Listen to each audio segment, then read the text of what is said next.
भारत एक देश है जहाँ बहुत लोग पैदा होते हैं। हर साल करोड़ों यहाँ जन्म लेते हैं। इन बच्चों में देशभक्ति भरी जाती है। इनको देश के लिए कुछ करने को बोला जाता है। माँ और वतन जैसे बहुत सी बातें सुनाई जाती हैं।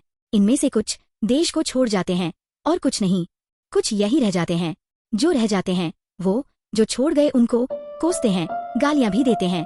इसके उल्टा जो छोड़ गए हैं वह जो देश में रह गए हैं वो भी उनको कोसते गालियाँ देते हैं, बेवकूफ जैसा समझते हैं।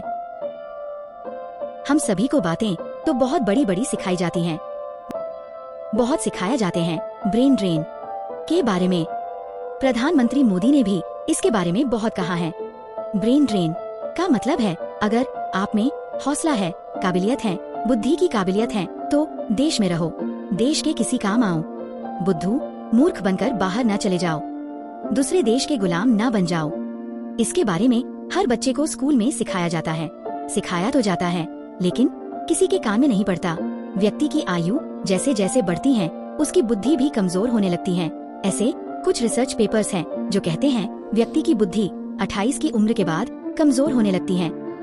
केवल 28। इसमें हैरानी की बात नहीं है। इसका नमूना आपके सामने है। बहुत लोग देश को छोड़ जाते हैं। बहुत लोग इस देश में अत्याचार को छोड़कर बाहर भागना शुरू कर देते हैं। जिनको कुछ ही साल पहले स्कूल कॉलेज में ब्रेन ड्रेन के बारे में सिखाया जाता है, वतन के लिए कुछ करना है, वो सब भूल जाते हैं। सुना है दिलजीत दोसांझ ने भी कुछ ऐसा ही किया। इंडियन एक्सप्रेस की रिपोर्ट और वरुण भाटिया की रिपोर्ट के अनुसार इन्होंने अमेरिका की नागरिकता ले ली है, भारत को छोड़ दिया है। हमारे देश भारत का एक नियम है।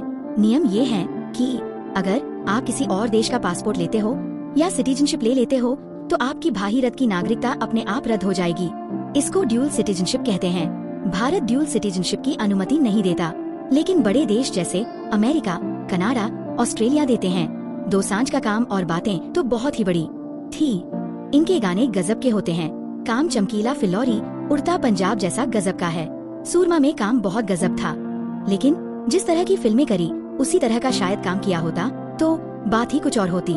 बहुत से लोग काम बातें तो देशभक्ति सेवा की करते हैं, लेकिन जीवन में काम सेवा वाले नहीं कर पाते। सिर्फ दोसांझ ही ऐसे नहीं हैं, ऐसे बहुत लोग हैं जो देश की हालत देख देश छोड़ भागते हैं। इनमें उनका कसूर भी नहीं है। उस रिसर्च पेपर जिसकी बात पहले करी थी उसमें लिखा था कि व्यक्ति की इंटेलिजेंस, जिसको फ्लूइड इंटेलिजेंस कहा गया है, केवल 20 ज्यादा से ज्यादा 30 तक ही निखर पाती है। सही ही लिखा था, शायद सही था।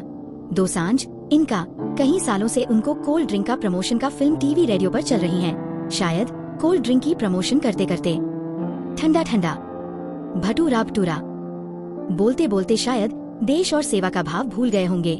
कसूर उनका भी नहीं, कसूर व्यक्ति का भी नहीं।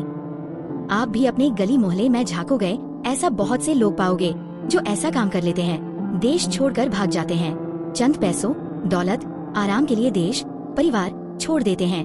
कुछ सालों के बाद जब देश की याद आती है, रोटी और मिट्टी की याद आती है, रोते हुए वापस देश के गुण गान करने लगते हैं। बहुत से ऐसा लोग आपको दिख जाएंगे। उनकी बुद्धि बराबर होती तो यहीं इसी देश में रहकर कुछ कर लेते। पहली बात पर देश को छोड़ा ही क्यों था? देश में ही रह जाते तो क्या बुरा था? भला यहाँ किसी चीज की कमी थी? जो काम दूसरे देश में होता है यहाँ पर भी तो हो सकता है। जो हाथ और पैर किसी और जमीन पर मारने हैं वह अपनी ही इस जमीन पर भी तो मारे जा सकते हैं। भागने की जरूरत क्या? शायद उस रिसर्च पेपर जिसकी बात करी थी उसमें ठीक ही लिखा था। उस कागज में कुछ दम था, सही ही लिखा था। देश छोड़ना काबिलियत का प्रतीक हो सकता है, लेकिन साथ में कायरता का प्रतीक है, मूर्खता का भी। एक तरफ सिपाही इस जमीन के लिए अपना जीवन दान कर देते हैं, दूसरी ओर कुछ लोग जमीन छोड़कर भाग जाते हैं। आप कुछ भी कर ले, भले ही आप कितने भी काबिल क्यों न हो, अगर आप देश छोड़ोगे तो कोई ना कोई होगा ही जो आपको एक भागे हुए व्यक्ति के नजर से जिंदगी भर देखेगा, एक काबिल व्यक्ति की नजर से नहीं। बिल्कुल नहीं।